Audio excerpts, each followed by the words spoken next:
僕はオーガニックレストランをしてました。皿うどんとかはもう全く関係なく。全く関係なく。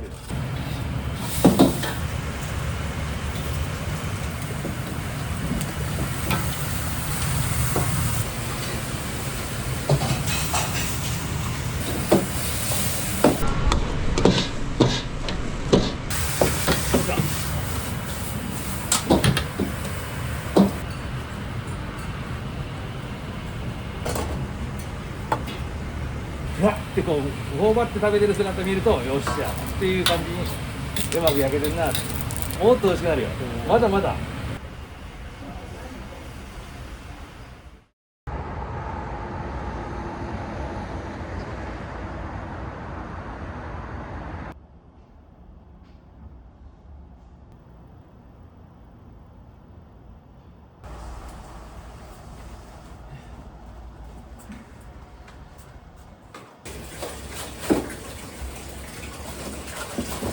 毎朝これ割ったりするんですよ俺。毎朝ですよ。こうキャベツって毎朝どれぐらいカットされてますか。10玉くらいかな。直接農家さんから持ってきてもらって、これはもう完全に福岡産です。結構やっぱその食材とか今ちょっと高騰してるじゃないですか。そうなので地元のキャベツがなるべくキャベツとかもなるべく福岡産、まあまかないところはね業者さんから頼んで熊本とかから来るけど、一時期めちゃめちゃ高かったでしょ。おお、確かに。その時ね助けてくれたのが地元の農家さんなんで。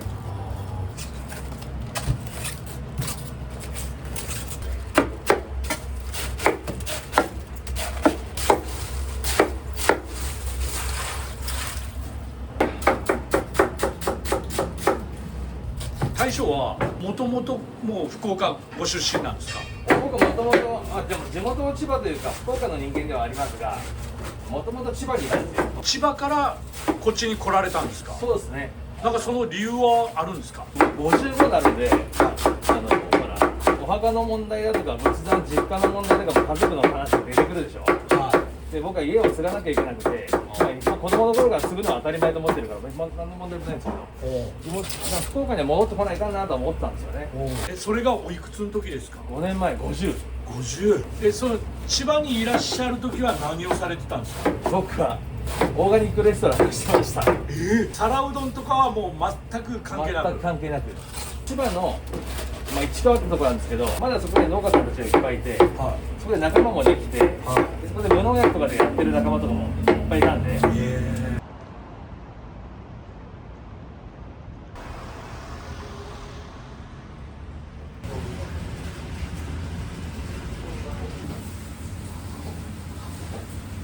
先代の親父さんがいたんですけど、あんまりこう綺麗にこうつけなかったというか味をですね、親父の味がこう出せない苦悩の日々が始まるわけですよ。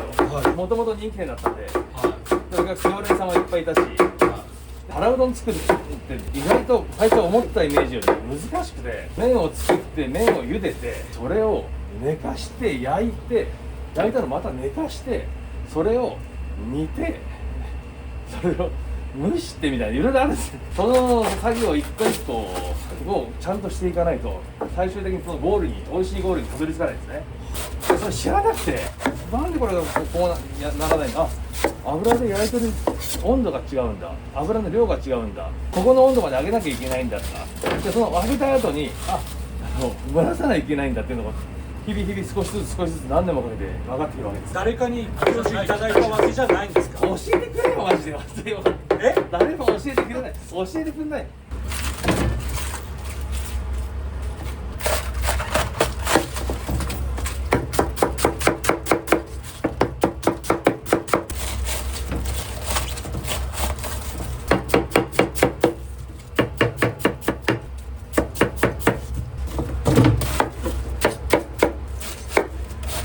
キャベツのカットの厚さとかね、それでね野菜と麺を一緒に煮るんで、野菜の旨味も出さなきゃいけないでしょ。この厚いところ残すとこの厚いところの火が通るまでの時間とここが違うでしょ。火通る時間、で麺に通る時間も違うし、具材に通る時間も全部ずれるんですよ。だけどこれだけ硬く残ったりするんで、これ細かくまたここから一番味が出るんですよ。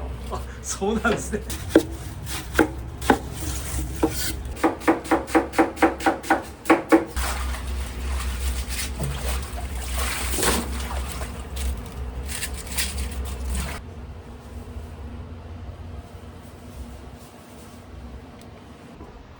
今から麺を焼くんですけど、油で。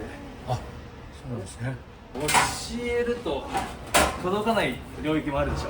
はいはい。自分で考えないといけないから。はいは今何でもね、情報でもって、あ、これで OK っていう世の中になってるから。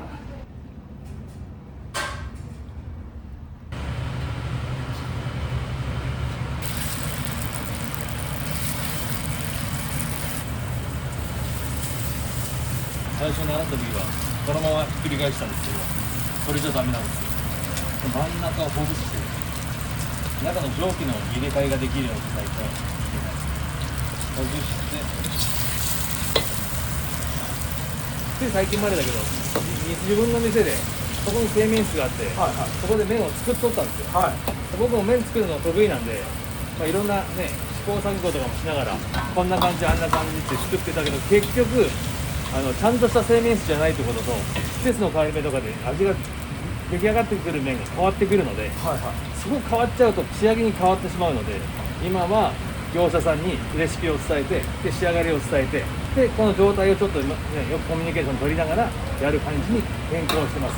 一個一個どっかでブレた瞬間に全部グタグタって崩れるから高くなっちゃったけど、でもそれだけのことは価値はあるかな。で蒸気が上がるでしょ。これ上げて中を蒸してるんですよ。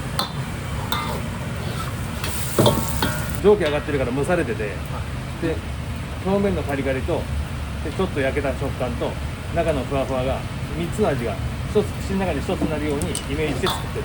これが美味しいよね。そうすると次お客さんが食べるときにちょこちょこ食べるんじゃなくてガバッと食いたくなるじゃない、そこがいいのよ。だから食べてる時にふわってこう頬張って食べてる姿見るとよっしゃっていう感じにうまく焼けてるなって。ここが結局要なんだよね。なるほど。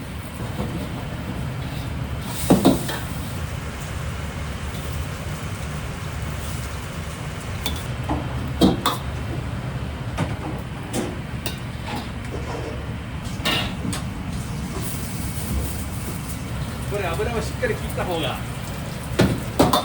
美味しいんじゃないかなって僕も最初思ったんですけど、ちょっと油を残して上からかけるんですよ、下の面に。で高温で挟まれてカリカリの部分が蒸されるんです。またそれが美味しい。これ気づくのも時間かかったな。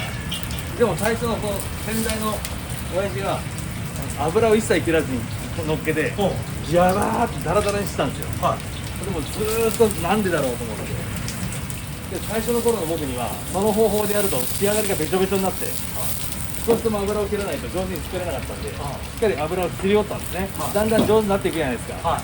そうすると分かってくるんですよ。なるほどってそういうことねって、マジかよあの人と思ってそれを教えてもらってはないけど、そう保存の仕方だとか、で作り方のレシピとか、なんでこの鍋を使ってたんだとか、でなんでそういう仕事をしてたんだろうと思って、来たばっかりの俺からしたらあまりにも雑すぎておかしいだろうって思ったことが積極的に上手になってくるとそこに戻ってくるんですよ。しびれますね、この瞬間は。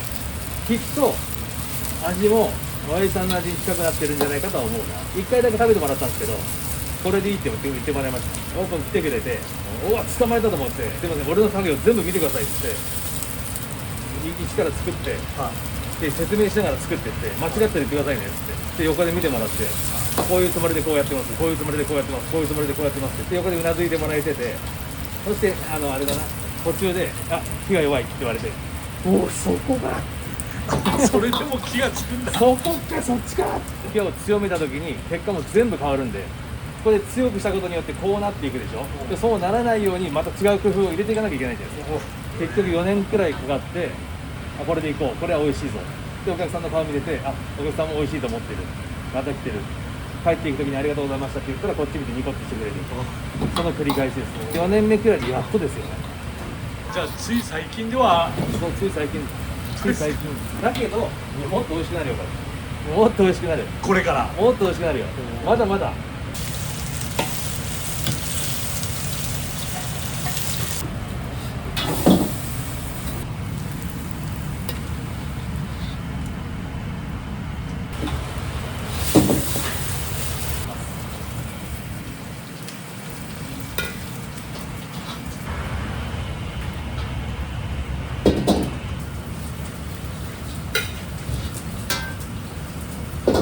最初皿うどんって多い時で何人前ぐらい出るんですか？200ぐらい。 200。 200から250ぐらい。お客さんの層は一番多いのはどういった方ですか？俺ぐらい。サラリーマンの方。サラリーマン。そこでもなんとかしないとね。本当に。せっかくの博多の文化やけん。いや、本当ですね。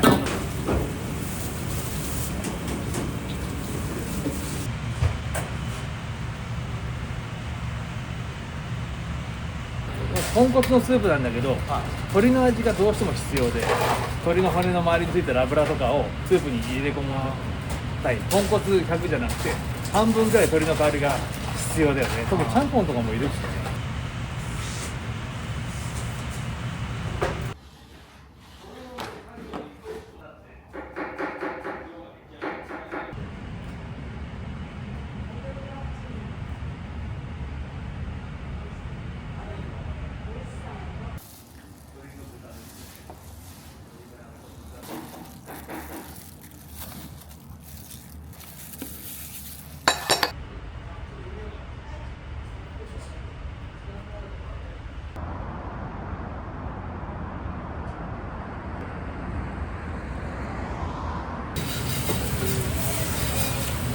いらっしゃいませ。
美味しいですね。太麺でなんかこの麺に味が染みてるところとかいいかなと思い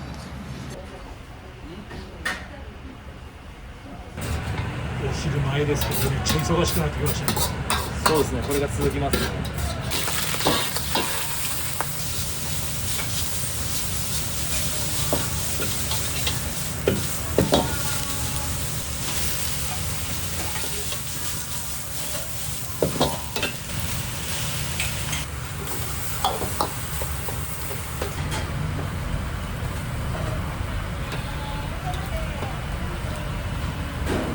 一遍に何人分ぐらい作れるの？ 6です。6人前。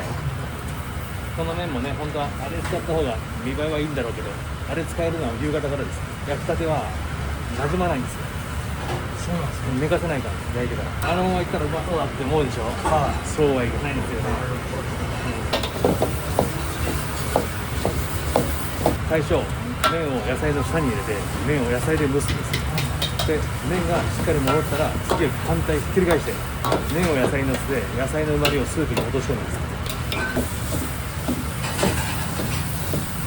で動かさないと焦げるんで動かし続ける。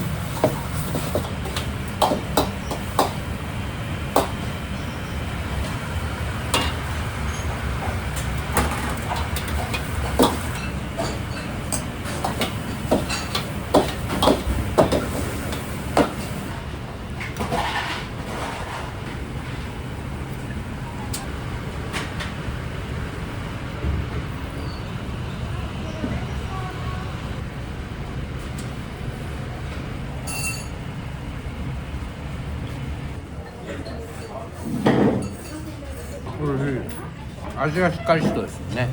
老舗ですからね。美味しい。よく来られるんですか？ちょくちょく来ます。大体もう来られた時は皿うどんが。皿うどんちゃんぽん。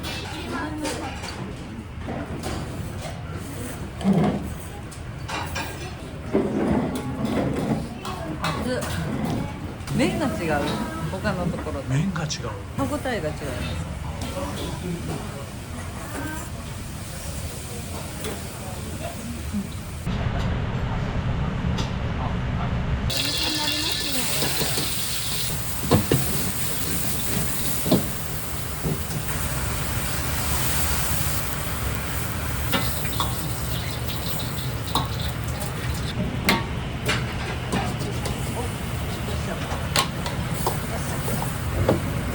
重いでしょ。いや、慣れました。慣れましたね。大将、はい、中澤さんも本当すごいですね。やるでしょこの子。バリバリっすよ。言い過ぎでしょ。大将についていってますもんね。日頃言わないけど。腕も料理もできるんだけど、下が超えてるというか、味に対しての信頼がおけるんで、料理を任せやすい。そういうことですね。そう。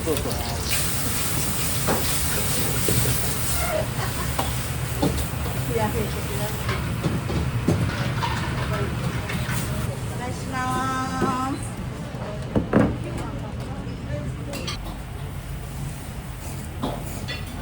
こちらよく利用されるんですか。はい、よく来ます。手軽に食べれて美味しいんでよく来てます。できてからずっと週1回、2回ぐらいのペースでずっと来ます。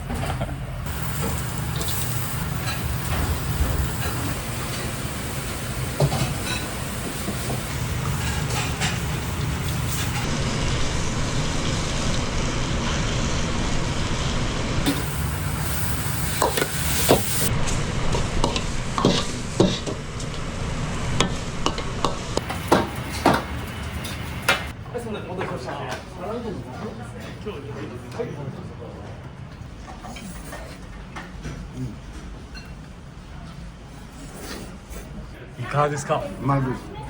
めちゃくちゃうまい。これ博多の皿うどん最高です。もう味が濃くて美味しいです。ツルツルもちもちで美味しいです。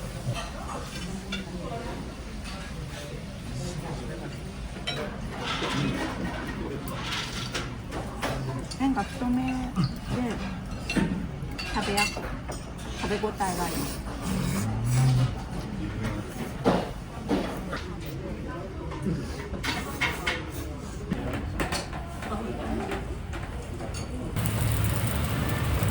どうもありがとうございます。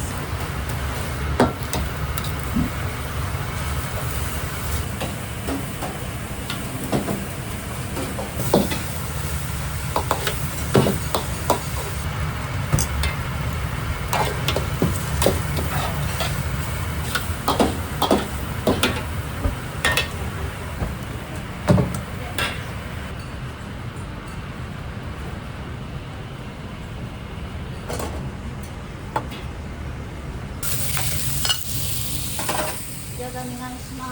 はい。すいません。すいません。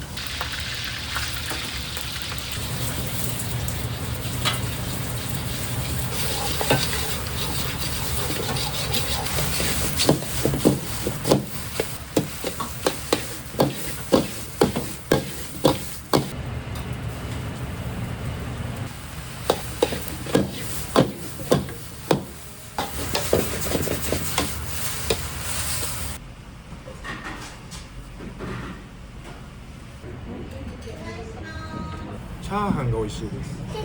チャーハン美味しい。美味しいですか。美味しい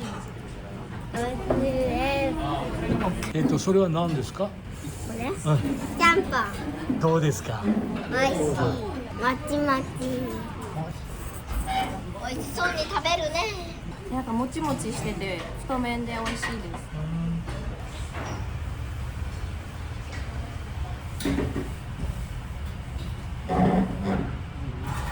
どうもありがとうございます。このお仕事のはい。やりがいって何ですか。やりがいなんだろう。